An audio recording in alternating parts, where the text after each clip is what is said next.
राजा जनक जी के 17 पीढ़ी ऊपर एगो देवरात नाम के राजा रहे। दिन रात भोला बाबा के तपस्या कैले, पूजा कैले दिन रात। तब भगवान शिव प्रसन्न हो गई। आ भगवान भोलेदानी प्रसन्न होके अब पूछने की कह तार तपस्या से हम प्रसन्न बानी, तरह के का चाहिए? तो देवरात कहले कि हमरा श्रद्धा बा कि दुनिया के मालिक नारायण एक बेरा हमरा नगर में हमरा द्वार पर होते। महादेव जी कहने के द्वारे पर ना एगो समय आई कि भगवान तारा द्वार पर आई है, कुछ पई है आ गारी सुनी है। ये बातवा के वहां के छिपा ले ली। बाकी कहने की जात रखे हम प्रदान दे रहल बने, ले जाई शिव जी के धनुष। आ उही धनुष के थाती के रूप में राजा जनक जी पूजा कईनी। आ एक दिन राजा जनक जी काशी पहुंच गई पूजा करे खातिर। उतने बीच में सुने ना रानी अपना बेटी सीता से कहने की जा बेटी, जहां बाबूजी बैठ के पूजा पाठ करतनी वो जगह के अपना हाथी पवित्र कर दो। ओए शिव जी के वरदान हो कि भगवान राम जी आई हैं आ कुछ पई हैं, आ बिया हुई त गाड़ी सुनी है। तब जय राजा जनक जी एगो जग के आयोजन कहनी कि जब हमार बेटी सीता एक हाथ उहो में बाएं हाथ से उठा ले ली, आज हम कठोर प्रण करे जा रहल बनी कि जौन राजा ए धनुष के दोनों हाथ से उठा के प्रत्यंजा चढ़ा के एकरा के तोड़ दी है, ओहे बेटी सीता से चल तनी तू जग देखे चल। राजा जनक जी के नगर में मंगल गीत हो रहा बा। ये रउआ के मिथिला के सखी लोग आवत ने गीत हम सुनावे जा रहल बनी। का कैसे कि राजा ए जनक जी कठिन प्रण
विश्वामित्र बाबा बॉक्सर से चलनी है। तो बॉक्सर से चलनी अपने छापरा जिला गोदना सिमरिया गौतम स्थान माता अहिल्या के उद्धार भगवान राम जी अपन चरण धुनी से करके गंगा स्नान करके फिर हो से चलतनी ता राजा जनक जी के नगर मिथिला पहुंचनी है। प्रथम विवाह के कथा बा राम और सीता जी के मधुर मिलन फुलवारी प्रसंग, जहां गुरु जी के आदेश लेके राम जी फुलवारी पहुंचनी हा पूजा के हेतु फूल लावे खातिर, जहां सीता मैया के दर्शन भइल बा। सीता जी दर्शन करके आ माता गिरजा जी के मंदिर में जाके आशीर्वाद ले ली। आशीर्वाद लेके ओहिजा प्रमाण बताओ जाता कि जा बेटी सीता, नारद के वचन सदा सत्य हो, सुनो सिए सत्य आशीष हमारी हमारे अपू जहू मनोकामना तुम्हारे। एक बाद विश्वामित्र बाबा विधिवत पूजा पाठ कहनी हो। अब ओहिजा से चला तनी कहा राजा जनक जी के धनुष जग में। तो देखिए अपन मिथिला के सखी लोग कैसे गावत अरे लागल जनकपुर में मेला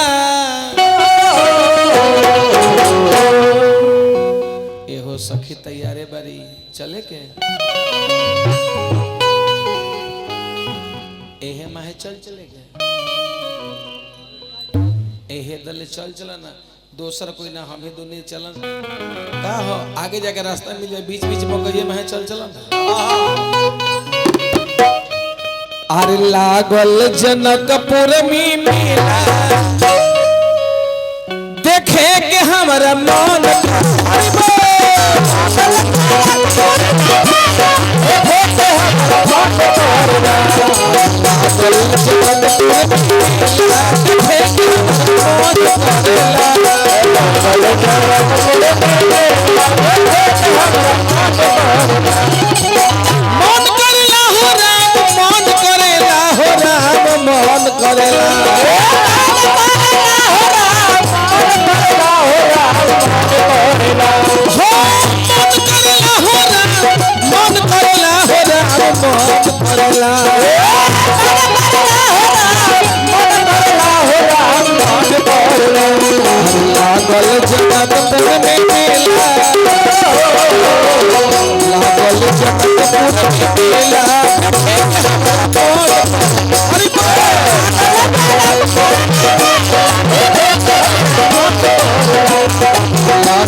विश्वामित्र बाबा राम जी और लक्ष्मण जी के साथे जब लेके राजा जनक जी के धनुष यज्ञ में प्रवेश कैनी लंकापति रावण मानस उर्जस योद्धा एगो तनी कुर्सी के व्यवस्था कर दी तनी मुनि बाबा के बैठे खातिर आ यही जगह से तनी कुर्सी लगा देवे के तनी रवो लोग साइड हो जाए तनी वीर लोग आई कूदिए जगह दी के तनी पीछे हो जाए के सबसे ऊंचा सिंहासन दे के राम जी के लक्ष्मण जी के बैठावल गई कुर्सी दे दिया कुर्सी। अब देखिए गावेला सब लोग गावत लेकिन प्रथम मनन हमने के करे के चाहिए जब सारा राजा महाराजा के खबर गई बा हाँ ता राजा के सब के व्यवस्था एके समान मिले के चाहिए जी एगो राजा के ऊपर एगो राजा के नीचे ऐसे ना ता कारण बुझत नहीं का राम जी और लक्ष्मण जी के चुनाव हो गई बा कि सीता जी के साथ इनके विवाह हुई नारायण के कृपा से राजा जनक जी काहे ऐसा प्रतिज्ञा कोई नहीं काहे ऐसे प्रतिज्ञा कोई नहीं कि कम से कम बेटी के हक होला कि अपन इच्छा से पति के चुनाव करे करी लेकिन एजा पति के चुनाव कैसे करी हैं कैसे हो जाता वहां के प्रतिज्ञा कोई बनी हाँ ता ऐसे एगो बेटी के संदेश दिया जाला कि बेटी के कबो गलत कदम उठावे के ना चाहिए अपना माता पिता के ताज कम से कम बचावे के चाहिए आ ए चलते राजा जनक जी ई प्रतिज्ञा कोई नहीं तब बेटी सीता भी कहनी कि एगो बेटी के कर्तव्य हो कि बाबूजी यदि अगर प्रतिज्ञा को देनी हो तो जो विधाता लिख देले होई उनके साथे विवाह करेम अपन माई बाप के स्वर के ऊंचा करेम आ जौन के साथे हमने के जुर्बंधन हो जाई उनके साथे जाके जीवन बिताए समय से पहले भाग से ज्यादा केहू के कुछ ना मिलल बा ना सारा राजा महाराजा सब लोग बैठल बा हाँ आ तब राजा जनक जी अपन बंदी के जाके कहले कि हे बंदी जन जा करके मेरा घोषणा सुनाओ सुनाओ घोषणा क्या है कि जो आज शिव के धनुष को खंडन करेंगे हाँ तोड़ेंगे हाँ उन्हीं के साथ बेटी सीता विवाही जाए और जाकर के वो बंदी जन घोषणा कैले कि हे राजा लोग, हे महाराजा लोग, अब आप लोग आए और आकर के धनुष में जोर लगाएं और धनुष को तोड़े। तो कैसन कैसन राजा लोग आई धनुष में जोर लगावे, ये हमने के देखे के बा। लेकिन न लड़का न सयान न बुढ़ऊ न जवान, मेरे महाराज जनक जी का ये प्रतिज्ञा है कि जो शिव के धनुष को तोड़ेंगे उन्हीं के साथ बेटी विवाही जाएगी। एगो ध्वनि टंकार आवाज होता, आ राजा महाराजा लोग के आगमन होता। तो यह देखे के बाबा वाह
इन राजाओं के लिए एक बार फ्रेश हो गए। महाराज जी कृपया ऊपर आइए, आप ऊपर आइए, ऊपर आइए। राजा जनक जी महाराज सतानंद जी जान के बेटी सुनैना रानी मैं जनकपुर के लोग सभी लोग बैठल बा कि आज हमर सीता बेटी के अगर तकदीर में लिखाइल बरी आई तरी परिचय दे रहुआ।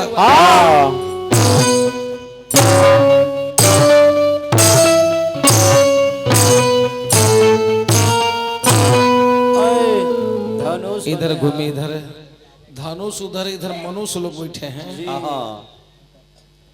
आपका शुभ नाम? छोटे पहलवान। छोटे पहलवान। बाबूजी के नाम? बड़े पहलवान। दादाजी के नाम?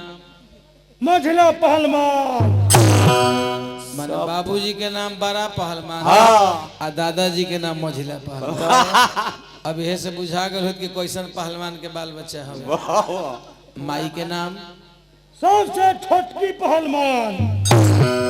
सबसे छोट माइयो पहलवानी करेली? पूरा खानदान। मैं पूरा परिवार पहलवान है। ये अपना अस्त्र को कृपया कहीं जगह धरा दीजिए। ये अपना अस्त्र जो लाए हैं इसको कहीं जगह धरा दीजिए। उत्तर दक्षिण पूर्व पश्चिम जने लगे रहे एक के फेंक दिए, जगह पहले धरा दिए।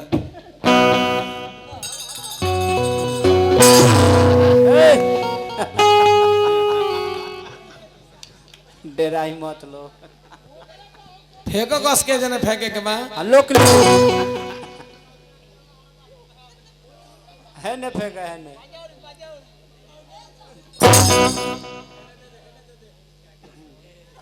दे दे तो ऐसे गांव में लोग प्यार से का कहला रहुआ के राजा गांव में प्यार से इनका के लोग राजाओं कहला। हाँ अच्छा राजाओं का पूरा पूरा मतलब क्या होता है? सब राजा के पास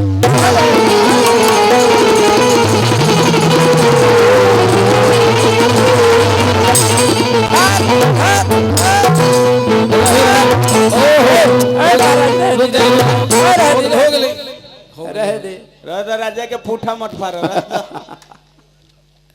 एहे मुंह के बात कहीं कहीं भात खियावेला। हाँ का हुआ? ओ मार के घर फाड़ दिया आ एहे मुंह के बात कहीं कहीं लात खियावेला। बुला गइल कि सब राजा के बाप तब मान के चली कुछ राजा बर्दाश्त कैले उ राजा के बर्दाश्त ना भइल। एक काम करी जाई धनुष के तोड़ी आ अब ई तरह के बात मत बोले। आपन तनी परिचय दे दिल जाओ। यहाँ के देखल जाओ शरीर के बनावट। हे नारायण शरीर देखी हाथ में सुखल बा आ पेट देखी कितना ओभर आगे निकलल बा। आपन नाम? हमारा नाम बानस रही रही रही दम कस बानासुर। बाबूजी के नाम? राजा ये राजा बलि के पुत्र हैं बानासुर। धनुष तोड़ने के लिए आए हैं। हाँ धनुष तोड़ने के लिए आए हैं धनुष तोड़ के विवाह करेंगे विवाह करेंगे। आ कहीं नहीं टूटा तो केकरा से करेंगे? हम छोटका पहलवान के मौसी से करेंगे।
कोनो सपाटा घींचे लागल, कोनो दंड बैठकी करे लागल। हाँ गोस्वामी जी मानस में लिखत नहीं कि रावण बाण छुआ नहीं चापा, चापा हारी सकल भूप करी दापा। दापा रावण बानासुर जस योद्धा जोर भी ना लगौले, हाँ वो वापस लौट गए। आय है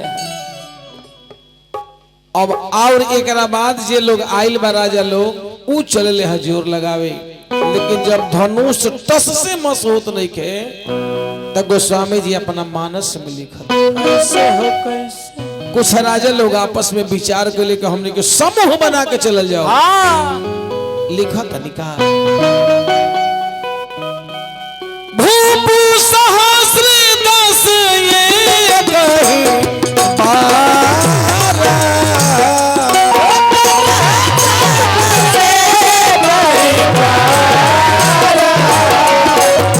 लद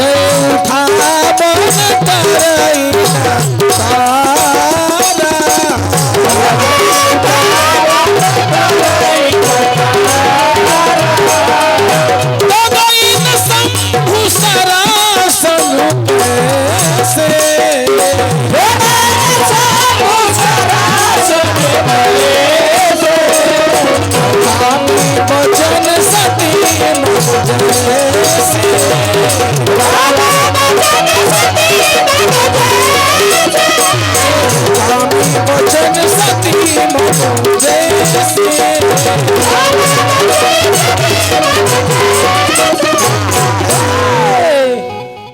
एक दिन में 12 मतलब दिन बारी बारी से 10,000 राजा एक दिन में हार गए। हाँ एक और बहुत बड़ा अर्थ निकलेला। अच्छा मान के चली कि 10,000 राजा जब जोर लगाते कहीं टूट जाये तब बियाह के करी तो आपस में लोग कहले कि फिर लड़े। हाँ आ लड़ के फरियाए आ जे जीत ली ओहे बियाह करी। आ एक और संत के मत देखे एक बार 12 मतलब दिन बारी बारी से 10,000 जब जोर लगावे गईले तो ओमे मानव के रूप पकड़ के कुछ दानव भी आइले हैं। आए रहे। धरती मैया रोए लगली हाँ। कि आखिर सीता तो हमार बेटी हो तई दानव के घर में कैसे जाई। ऐसे हे 10 दिशाओं के दिखपाल ये धनुष के जकड़ के रउआ पकड़ ली जब तक ले वो दानव आके जोर लगावता। 10 दिशाओं के दिखपाल से प्रार्थना कैनी मैं सभी लोग हार गई धनुष 10 से मस राजा जनक जी उदास हो गई मने मने सोचे लगनी कि जाहू हम जानती पर नहीं करती।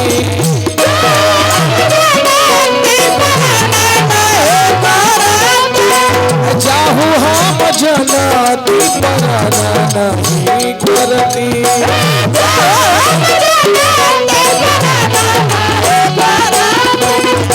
नहीं जुटवती जमात हो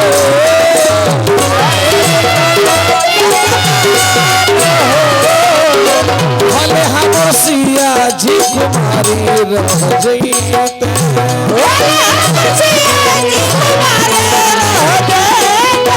भले हमर बेटी कुमारी रह जइयत।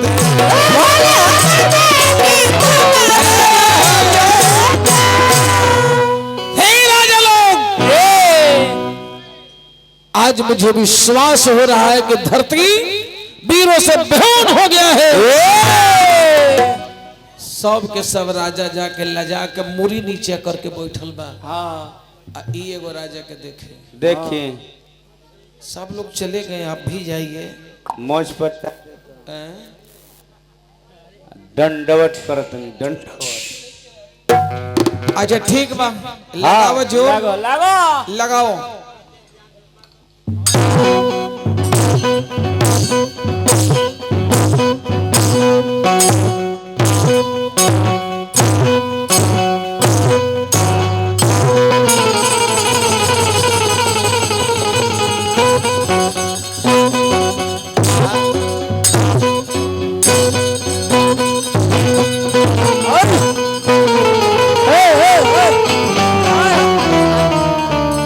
अरे उधर मनुष है बाबू धनुष इधर है। मिर्गी आ रहा मिर्गी कि यार कतन वीर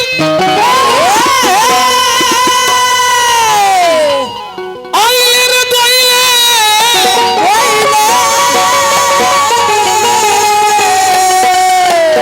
अरे त जोर होती हले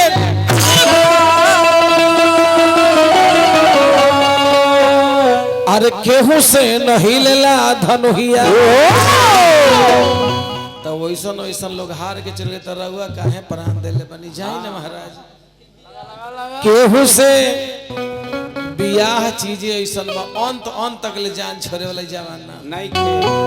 अरे केहू से न टूटेला धनुहिया अत राजा हो गईल लजा केहू से न टूटेला धनुहिया। अरे राजा हो गईल लजा केहू से न टूटेला धनुहिया। अरे राजा हो गईल लजा केहू से न टूटेला धनुहिया। राजा गोइल लजा केहू से न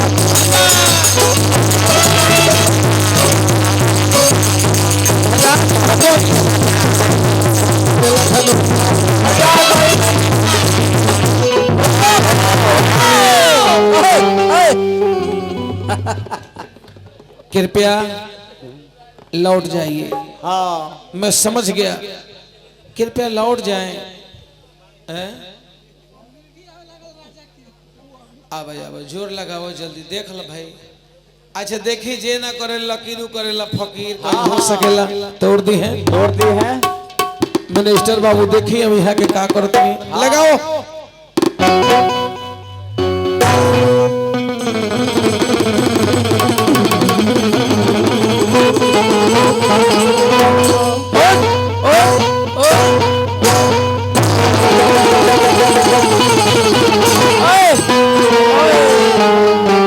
अरे जूता सुनो आई लोग, जूता उनका मेरे ख्याल में जूता सुनाई लोग महाराज, वीर तक का पार फोड़ ले महाराज। तनी पानी छीड़ दी देह पर। अरे कुछ नहीं हुआ है, तो जोर लगावे के चाहे, ऐसा के शरीर के जौन भी अंग पर ध्यान देवे के चाहिए। पारान कहे दे ले बानी महाराज बियाह के चलते। आई ने जोर लगाई।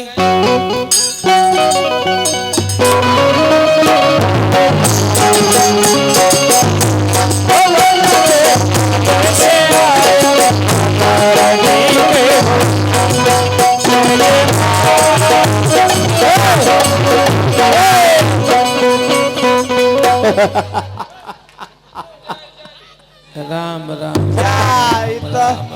धोती खराब हो गया राजा के, धोती खराब हो गई।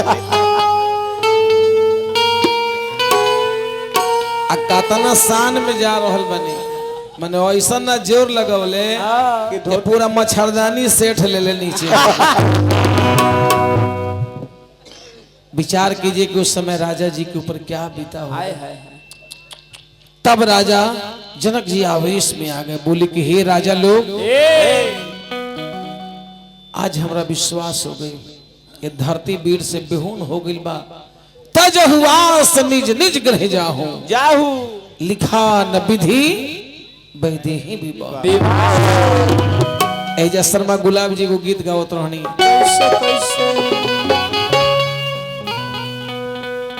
कि यार वीर नहीं खेरे जग में वीर, अरे नहीं खे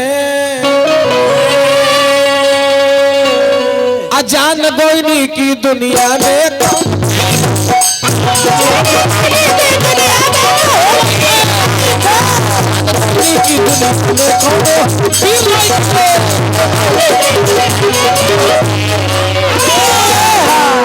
अब काहे बैठल बनी, चले जाइए। लेकिन जाते जाते सुनते जाइए कि कल से हमारी सीता भी इस घर में कैसे जीवन बिताएगी। कि है देश देश के राजा आ सब लोग अपना घर जा। अरे सीता जी के शादी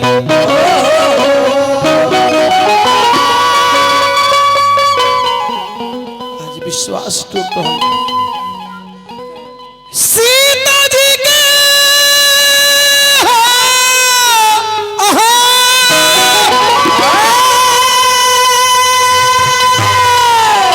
शादी सीता जी के अरे लिखल तकदीर अरे नहीं खे, अरे तकदीर नहीं खे। अत जान गोइनी की दुनिया में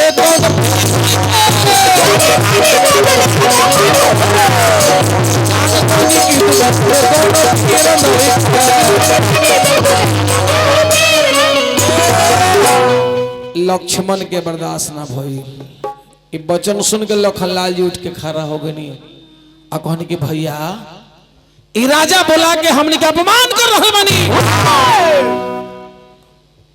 भैया रउआ आदेश दे। भैया अभी रउआ का आदेश मिल जाई तो धनुष के उठा के कोई एक जो दौड़ के जा सकेले। ए नहीं आई तो दूध कटू ननु होते, दूध कटू ननु है ना दूध पिए हैं हाँ गाय वाला कि भैंसी वाला? भैंसी वाला मौसी वाला गाय वाला कि भैंसी वाला? गाय वाला गाय वाला। अब भैंस वाला कभी कभी एक मतलब कि स्टॉक में कमी है। आ डिब्बा वाला दूध इतवाला सुमाल ये तबाला छोमार तब तक कोनो दिने ना बचल बा। जी गाय वाला रोज, रोज भैंस वाला कभी कभी, कभी कभी आ डिब्बा वाला इतबार सोमार के, सोमार के अब माए वाला दूध सेंटर पर जाइत रहे। चाय बन गई चाय। ये हम हंसने के लिए बोले हैं, ऐसा लिखा हुआ नहीं है। आगे तनी बढ़ी तो आ तनी दहिने हाथ के झाड़ी ते तरह कस के वैसे ना लखन लाल के तरह वीर के तरह पीर के तरह झाड़ी ते कस के है।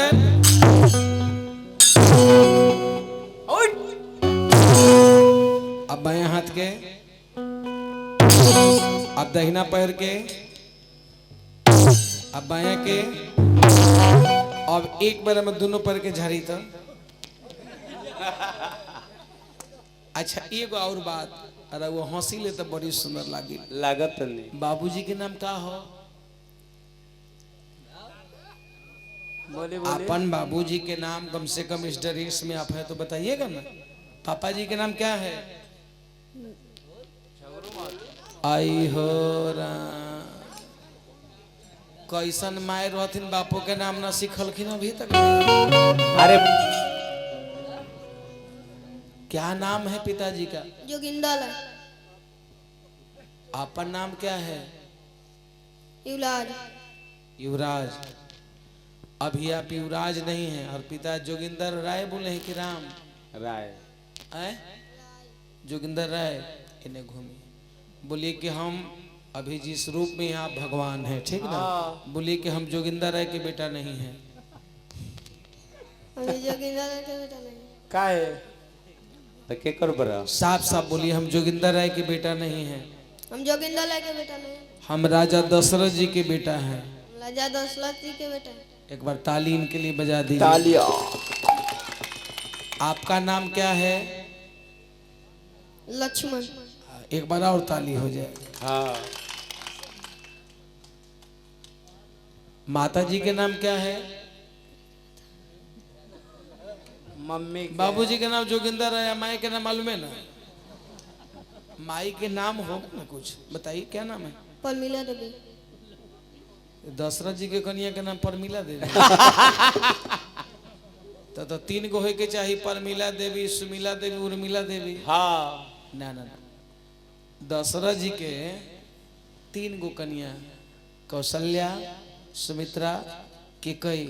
बोलिए कि हम परमिला जी के बेटा नहीं हैं। हम परमिला जी के बेटा नहीं। बियाह से पहले नाम कट्टीस। अब रहुआ आगे देखें। हाँ लखनलाल जी आवेश में आ गई, कहने कि भैया अभी अभी अगर आपका आदेश मिल जाए तो ये तो धनुष है, ब्रह्मांड को गेंद बना के उछाल सकता हूं। देखिए शेक्सपियर, कुतुबपुर दियर, छपरा जिला, हमने के भिखारी ठाकुर के तनी भाव ही लागल हो।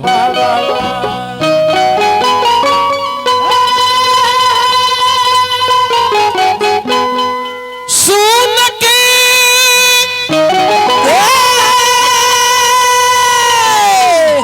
जनक के बोली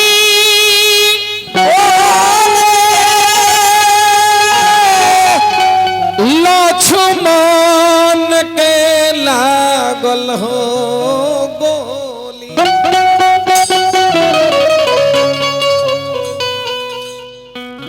ता आज्ञा दीते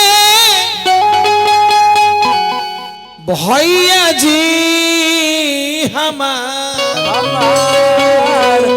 धनुहा तोरती जाके। अब विश्वामित्र जी के धड़कन बढ़े लागल। हाँ ये ऐसा ना हो कि लक्ष्मण पिता होवे, ऐसा जब बड़का भाई बैठे रही तो छोटके ना काम फाइनल कर दी है। हाँ लेकिन दुनिया के मालिक भगवान राम इशारा की कि ना लक्ष्मण, अपने गुरु के आदेश के बिना हम कुछ नहीं कर सकते हैं। ना इशारा कोई नहीं, बात लक्ष्मण समझ गई नहीं, जाके भैया के बगल में लखनलाल बैठ गई नहीं। अब देखिए समय बड़ा सुंदर मुहूर्त देखने के विश्वामित्र बाबा कहने के राम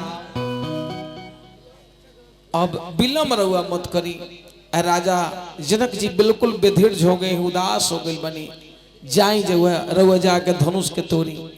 हे राघवेंद्र, हे राम, हे अयोध्यापति, अब चले जाओ धनुष के तोड़े।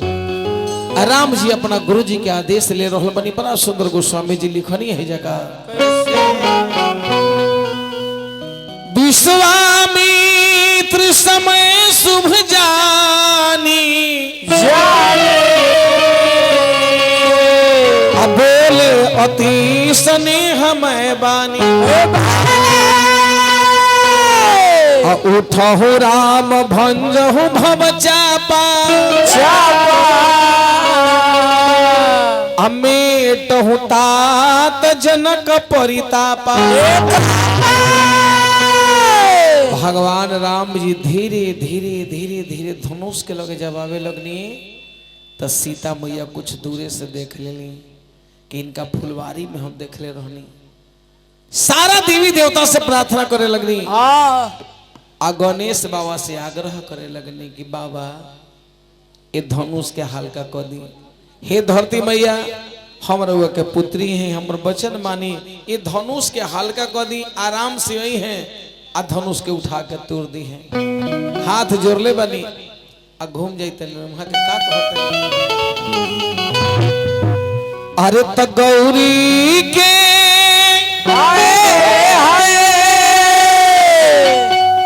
ललन माई बाबा हो पूजना करिले।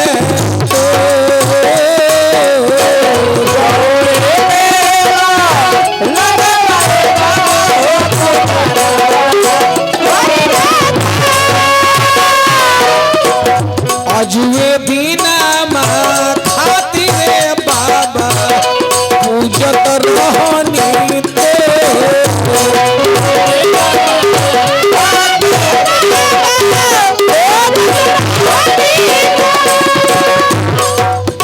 रोएली सिया ये बेटी नैना भारी होले।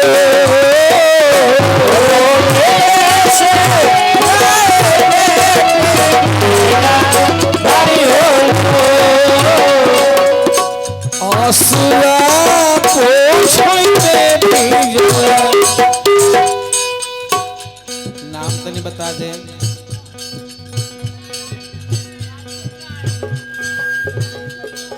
अच्छा, हमारा मानिए बाबू श्री राजगीत राय जी, राज मिस्त्री।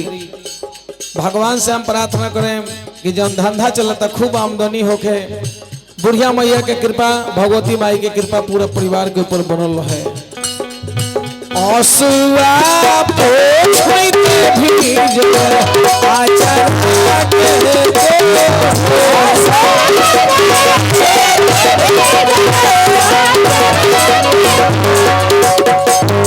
जनमी के दुखिया हो बाबू नमई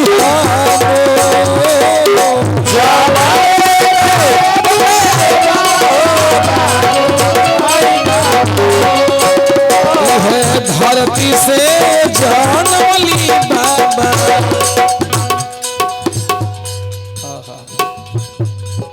आई हमारा भाई के तरफ से बड़ी बड़ी रुपया पुरस्कार भगवान बनौले रहस, नारायण के कृपा। इहे धरती से जानवली बाबा आरवा के।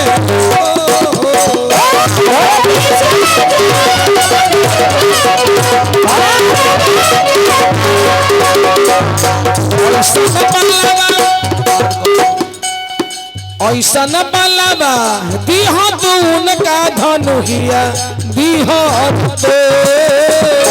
ऐसा न बलवा दीह दून का धनुहिया दीह तो। हमारा से रिश्ता जुड़ी है अवधानी से।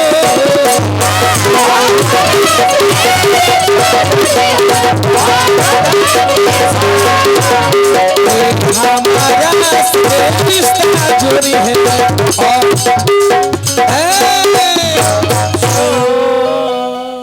एक बार राम जी आ रहे हैं तो कम से कम ताली आप लोग बजाइए।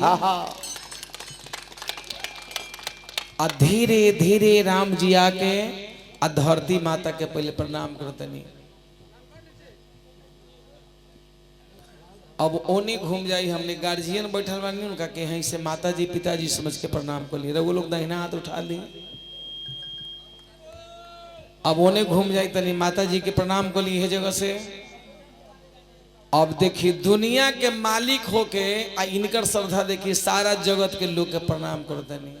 एगो उ वीर लोग आइल है, कोनो पेट निकाले रहे, हाँ कोनो के हाथ गोड़ सुखल रहे, हाँ एगो तो ऐसा जोर लगावले कि जंघिया सहित नीचे खराब हो गए। अच्छा वैसा जोर लगावे का जरूरी क्या है? जरूरी लगता टूटबो ना कोइल, बियाहो ना भइल, इज्जतो लूटा गइल। उठा गए। मिनिस्टर भाई, भगवान जब धनुष के उठा ली है ना तो वो लोग तनी कस के ताली बजा दे। राम जी मैं सब लोग के प्रणाम करके आ दोनों हाथ बढ़ाओ तनी। लिखल लो गोस्वामी जी मानस में, गुरु ही प्रणाम मन ही मन कीन्हा, अति लाघव उठाई धनु लीन्हा। एक बार ताली आप लोग बजाइए, भगवान धनुष को उठा रहे हैं। पूरब किधर है? पूरब सिटियाता कोनो देख ले के, थोड़ा और उठा लीजिए। मानस बताओ था कि भगवान धनुष कब उठाएं, जैसे बिजली कड़कती है वो तरह राम जी धनुष के उठौले, धनुष के तोड़ दिले, कोई देखले कोई ना देखले। लेकिन एजा हमने के चार गो बात सारा कलाकार लोग बतावे लगे कि भगवान तोरे से पहले विचार कोई नहीं।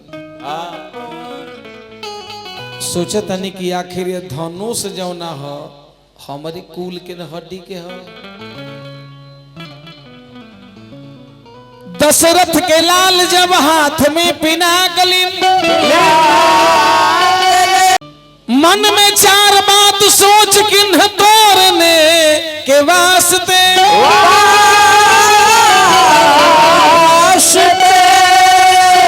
पहले जो तोरू तो कुल में कलंक लगे, दूसरे में तोरू तो धनुहा त्रिपुरारी, तीजे ना तोरू तो सीता जी कुमारी रहे, और चौथे में यदि तोरू तो लोग कहे लोभ किन्ह नारी के। अगर ना तोड़ता हूं तो काले से पूरा टोला के लोग कही ओइसन कोनो वीरे ना रहे, ना ओइसन कोनो वीरे ना रहे।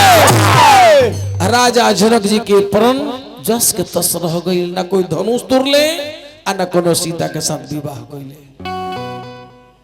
राजा जनक जी का सोची है मन में, भगवान राम ही चार बात पर विचार कइनी कि हमारे पूर्वज के हड्डी के धनुष हो। दधीची के हड्डी से इंद्र के हाथ में जो ना वज्र देखतनी ओहो उनके हड्डी से बनल बा। महाभारत में अर्जुन के हाथ में जो ना गांडीव देखतनी ओहो उनकी हड्डी से बनल बा। आई जो ना पिनाक उठौले बानी भगवान राम जी ओहो उनको रे हड्डी से बनल बा। तो यदि तोड़ दी है ना तो ताली बजा देम कोस के बाबुआ। अरे तले त चढ़ावत खोइचत गाढ़ी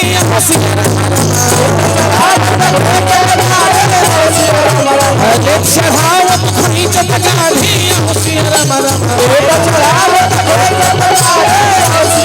अरे कहूँ न लखा देख